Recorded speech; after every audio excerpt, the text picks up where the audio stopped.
Comment allez-vous? Oui, bonjour. Oui. Oui, bonjour, madame. Oui. Alors, ma première question pour vous, c'est comment s'est faite votre rencontre avec la science? Je l'ai rencontré, disons, depuis le collège parce que il fallait qu'on fasse un choix entre la série littéraire et la série scientifique, où on devait choisir entre la série A ou la série B. Donc, étant quelqu'un qui se voit travailler bien dans les mathématiques, les sciences, SVT, physique, tout ça, je me suis dit bon, que la série D est la mienne, et aussi mon directeur d'école m'avait déjà redirigé là-bas. Donc, je pense que c'est là la science a avancé, et jusqu'à actuellement. Est-ce que c'était, comment dire, par goût particulier pour les sciences, ou la résultante de ce que, puisque tout le monde remarquait que vous travaillez dans les matières scientifiques, c'était évident pour vous de continuer dans ça? Je pense qu'il y a une autre motivation profonde, parce que travailler seulement dans la mathématique, ça ne veut pas dire que tu vas devenir scientifique. Je suis d'accord. Mais voilà.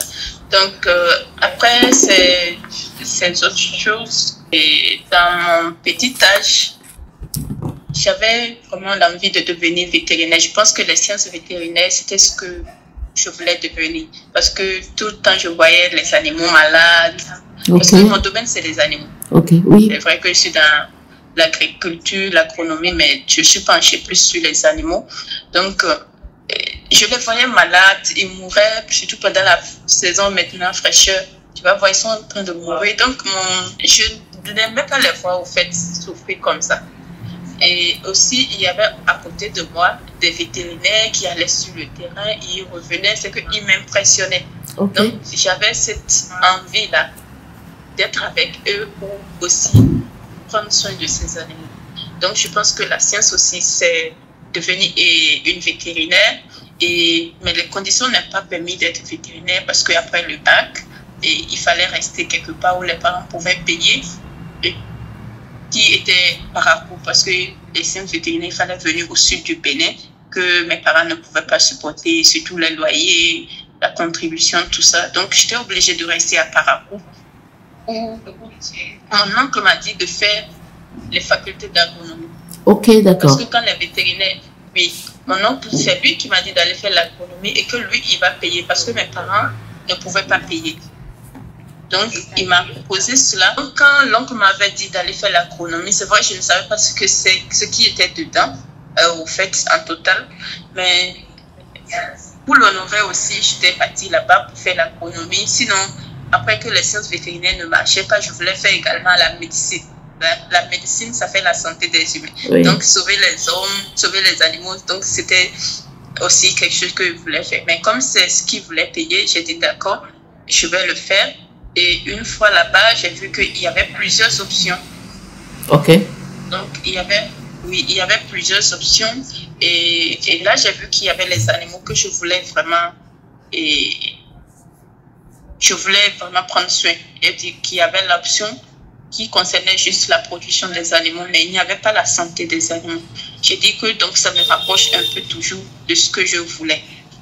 Et donc, après la licence, je commençais le master, parce qu'après la licence, toujours, j'étais partie pour un travail, j'ai travaillé un peu, et je suis revenue pour le master. Et dans le master, j'étais un jour là, quand un docteur m'a appelé et m'a dit « Okaya, est-ce que tu avais une bourse pour faire ta licence ?» J'ai dit non. Il dit « Tu avais eu quelle moyenne en licence après tout ?» J'ai dit « J'avais 17,17. » Il me dit « Ah, et comment tu l'as fait? Tu n'avais pas une bourse pour étudier ?» J'ai dit « Et peut-être les moyennes de bac ne me permettraient pas, parce que j'avais juste 11 de moyenne au bac. Donc ça me permettrait d'avoir juste un secours. Et le secours, il fallait faire juste les facultés simples pour gagner ce secours. Et moi, mon oncle avait dit de faire l'école agronomique. J'ai dit, bon, ça fait que je ne bénéficiais pas du secours. J'ai dit, tu n'en avais pas. Il m'a dit, d'accord, est-ce que tu veux postuler tu es prête à postuler à une bourse? J'ai dit oui. Et il m'a donné le lien, j'ai réuni les dossiers, tout ça là, et on a appliqué et ça a marché. C'était pour l'Agence internationale de l'énergie nucléaire. Ok. Voilà, et c'est avec, oui, l'Agence internationale de l'énergie nucléaire m'avait octroyé la bourse pour faire mes études sur une espèce de bovin dans l'objectif d'améliorer leur capacité de production laitière, leur adaptation en utilisant les méthodes nucléaires. Parce que l'agence nucléaire, eux, ils utilisent toutes les méthodes nucléaires, pas pour faire mal aux gens, comme les gens le pensent, c'est pour juste créer des bombes, mais pour amener les animaux à mieux vivre et à être toujours en bonne santé, produire le maximum que possible. Donc, c'était là vraiment, la science a vraiment commencé et mes idées, mes ambitions pour la recherche ont commencé. Ok, voilà. Ok, super. Alors, l'autre chose, c'est, je suis sûre que des ambitions sont parties de là, ou de l'intérêt pour la science. Plusieurs autres intérêts sont partis de là, mais aujourd'hui, ils n'ont pas cette reconnaissance. Est-ce que vous pensez que c'est parce que vous avez fait des choix beaucoup plus audacieux que vous vous retrouvez aujourd'hui où vous êtes, reconnu, je veux parler notamment de cette reconnaissance par L'Oréal. Qu'est-ce qui, selon vous, vous a mené exactement où nous sommes aujourd'hui? Je ne sais pas si vous percevez un peu ce que je dis. Oui, j'ai compris ce que vous avez dit. Pour être là aujourd'hui, je pense que c'est beaucoup de décisions. C'est beaucoup de décisions parce que, après tout, on a une femme et on est dans le milieu rural où, à un âge donné, il faut aller te marier, il faut aller faire des enfants. Et il faut pouvoir surmonter toutes ces choses, tout ce que les parents disent, tout ce que les voisins ou les soeurs disent, ne pas les écouter et regarder à son objectif. Parce que si je les écoutais aujourd'hui, peut-être je serais femme de 3 enfants, 4 enfants quelque part. Mais je n'ai pas fait attention à ce qu'ils disaient. Vous avez pu résister à la pression sociale, familiale et communautaire. Voilà, j'ai pu résister à cela. Et aussi, ne pas écouter, c'est vrai, on a des copains, ne pas vraiment s'accentuer à ce qu'ils disent. Parce que parfois, je me rappelle que quand je m'inscrivais en thèse, alors que mon petit ami n'était pas inscrit en thèse, ça faisait un truc où je ne sais pas, c'est de la jalousie ou bien comment on va appeler ça. De la frustration. Voilà, ça fait qu'on ne s'est pas entendu. Du coup, que je vais le dépasser, il voit que je serai en contact avec d'autres personnes ou peut-être que lui ne sera plus là et je ne vais peut-être pas le regarder. Voilà. Et ça causait vraiment de mésentente là où j'étais obligée de prendre une décision, soit de faire ma thèse ou soit de rester avec lui. Il fallait renoncer à certaines choses pour obtenir ce que vous avez. Il fallait renoncer. Et aussi, quand je devais m'inscrire, je n'avais pas une bourse. Et donc, je devais décaisser moi-même mon argent. Et il me faisait comprendre que qu'est-ce qui me rassure que moi, j'aurais une bourse au cours de ma carrière doctorale. J'ai dit, je ne suis pas sûre, mais une chose est sûre, étant femme, on a plusieurs opportunités. Donc, j'ai pris mon argent, je suis allée payer la première année et Dieu merci, j'ai eu, avant la fin de la première année, une bourse. Combien de femmes étiez-vous? Oui. On n'est plus ensemble. Pardon? Si vous finissez de développer, ma prochaine question, c'était combien de femmes vous étiez à avoir démarré aujourd'hui? Est-ce que vous prenez le temps de regarder en arrière? Et depuis le primaire, oui. On a vraiment nombreux. On est vraiment nombreux parce que, mais avec le temps, on a diminué. Parce que jusqu'en terminale, on est resté 3 filles. Donc, les autres étaient partis. D'autres sont tombées enceintes, d'autres sont obligées d'abandonner pour certaines causes que je ne sais pas. Mais on est resté 3 filles dans la série D, en terminale. Et après le bac, j'étais la seule personne qui était admise. Wow! Parmi les 3.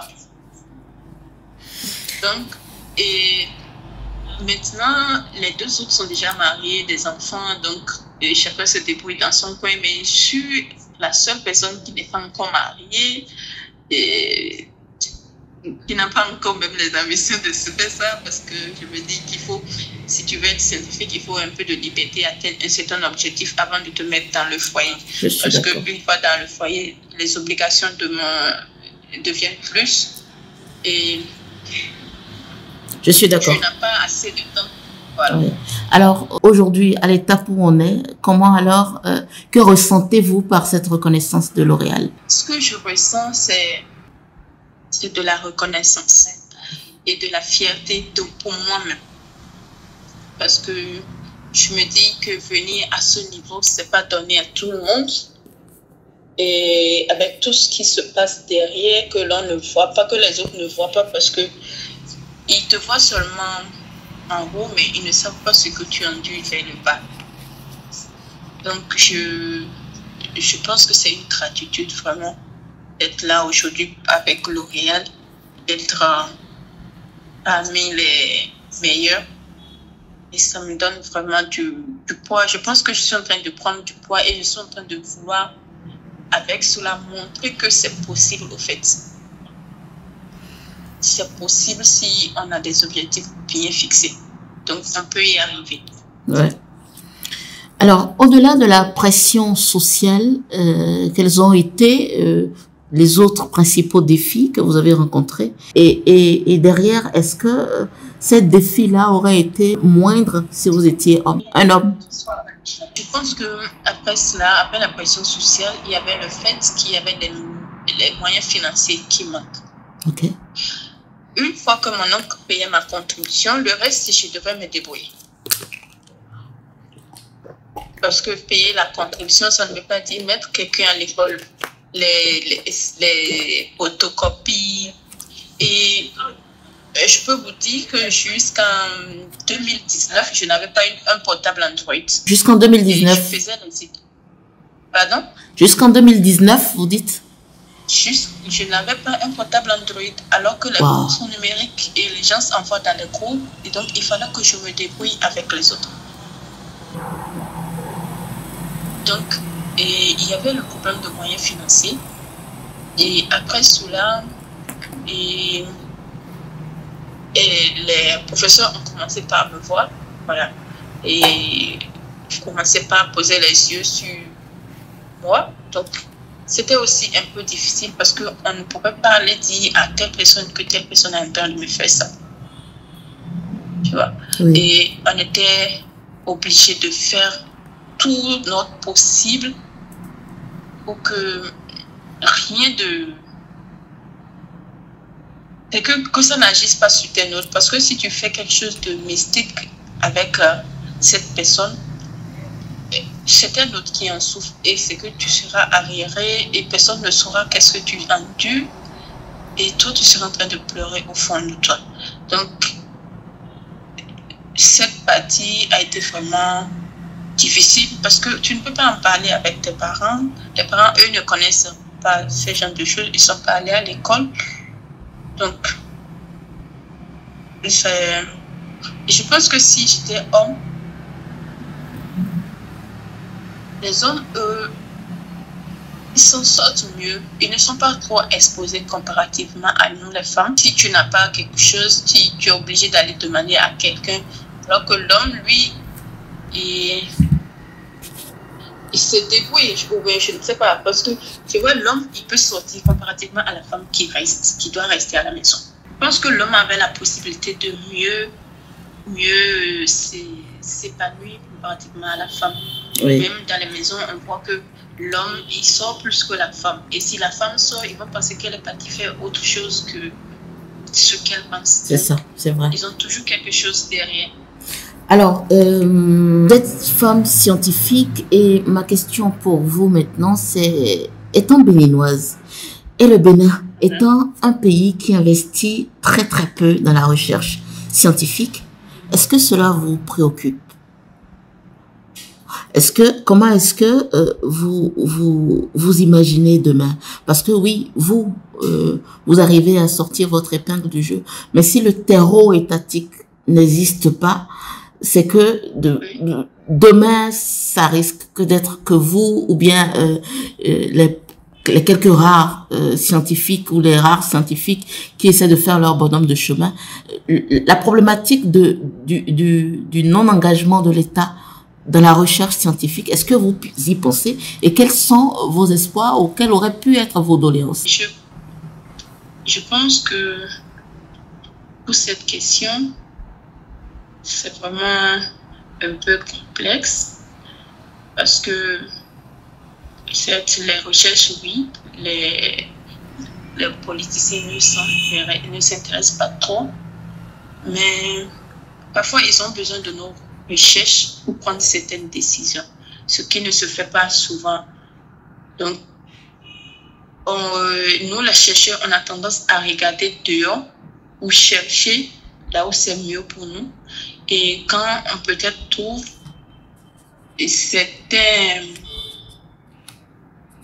une confortabilité quelque part, donc on a tendance à s'installer là-bas. Oui. Maintenant, pour le Bénin, je vais peut-être faire vraiment la doléance parce que dans les programmes du gouvernement, qui est peut-être une place pour accompagner les chercheurs. Vous allez faire un plaidoyer? Oui, je fais le plaidoyer vraiment pour que le gouvernement accompagne les chercheurs dans tous les domaines parce que nous en avons besoin pour les prises de décision. Les prises de décision vraiment exactes. Oui. Parce que il ne faut pas que la recherche dise quelque chose et vous, parce que vous voulez faire plaire, vous dites autre chose. Autre chose, je suis d'accord. Oui. Alors, dernière question, ou bien vous allez terminer d'abord? C'est bon? Non, c'est bon, c'est bon. Ok, alors dernière question, c'est 2 questions combinées, sinon, enfin, une question et puis un appel. Est-ce que vous pensez aujourd'hui que la science peut encourager à beaucoup plus d'inclusion et de diversité?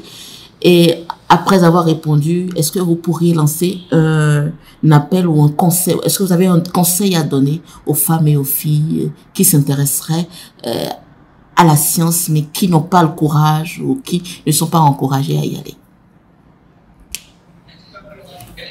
Est-ce que je pense que la science peut aider à beaucoup plus d'inclusion et de diversité aujourd'hui dans notre monde? Oui, je pense très bien que la science, c'est une diversité. Et je le remarque déjà, on est ici 30 personnes et on ne travaille pas sur les mêmes choses. Chaque personne est une diversité. Parce que, voilà, nous sommes 30 filles ici actuellement et chacun avec son thème est toujours dans la science. Donc, la science est d'abord complexe, elle est diverse. Donc, je pense que cela, ça peut amener à l'inclusion dans le Bénin ou partout dans le monde. Oui. On a besoin toujours de la science dans tout ce que nous faisons. Okay, et on l'applique même sans le savoir. Super. Oui. Donc, et l'appel que j'ai, c'est de dire à toute femme, toute jeune femme, de croire en toi et d'avoir confiance en toi, en ce que tu fais. Parce que tout ce que tu te dis, tu le feras. On a tendance peut-être à dire je ne peux pas, je ne peux pas. C'est ça qui fait que dans notre tête se repose au fait. Quand tu dis je ne peux pas, parce que la parole a une puissance et qu'elle prend le contrôle de notre organisme sans qu'on ne le sache. Donc, dis-toi toujours que tu peux y arriver. Ça, c'est le mot que mon mentor me dit. Tu peux y arriver. Tu peux y arriver. Tu peux y arriver. Et donc, quand il me dit ça, au fait, je rentre en moi-même et je me demande qu'est-ce que je peux faire, au fait. Qu'est-ce qu'il voit en moi et que moi-même, je ne vois pas. Donc, j'étais obligée de vraiment savoir qui je suis, en fait. Qu'est-ce que je peux faire? Quelles sont mes potentialités? Que toute femme sache qu'elle est vraiment différente et qu'elle est forte et qu'elle est capable de faire ce qu'elle veut, d'atteindre tous ses objectifs dans la vie. Donc, de ne pas surtout regarder les autres à côté parce que quelqu'un a fait ci, tu dois faire ça, d'éviter surtout le suivisme. Parce que nous faisons, nous les jeunes filles actuellement, on fait le suivisme. il y a trop de suivisme, surtout au niveau des filles. Parce que cette telle personne a fait, moi, je dois faire. Ou je dois faire même plus que ça. Ça fait qu'on n'arrive pas à aller au bout. Et d'avoir toujours un mentor, si c'est possible. Ça vous a été facile d'avoir un mentor? C'est pas bon. Ça vous a été facile d'avoir un mentor? Je pense que le mentor, ça n'a pas été facile. Moi, je n'avais pas de mentor jusqu'au moment où ce docteur m'appelle pour me demander. Et donc, il est devenu comme mon mentor. Okay. Et c'est avec lui que je travaille aujourd'hui. Okay. Parce que je n'ai pas un mentor comme ça, mais parce qu'il a été... Je ne sais pas comment il a eu mon numéro, comment il a fait. Donc, je ne sais pas quelles sont les démarches qu'il a menées jusqu'à venir à moi. Pour refléter au mieux notre engagement envers les communautés au Bénin, en Afrique et dans le monde, votre plateforme média Reporter Bénin Monde embrasse une plus large vision et devient Reporter Média Monde. Nous sommes le trait d'union entre les communautés et les gouvernants. Suivez-nous via notre site www.reportermediamonde.com et en vous abonnant à nos différentes pages sur les réseaux sociaux. Reporter Média Monde. Nous faisons de votre information l'actualité du moment.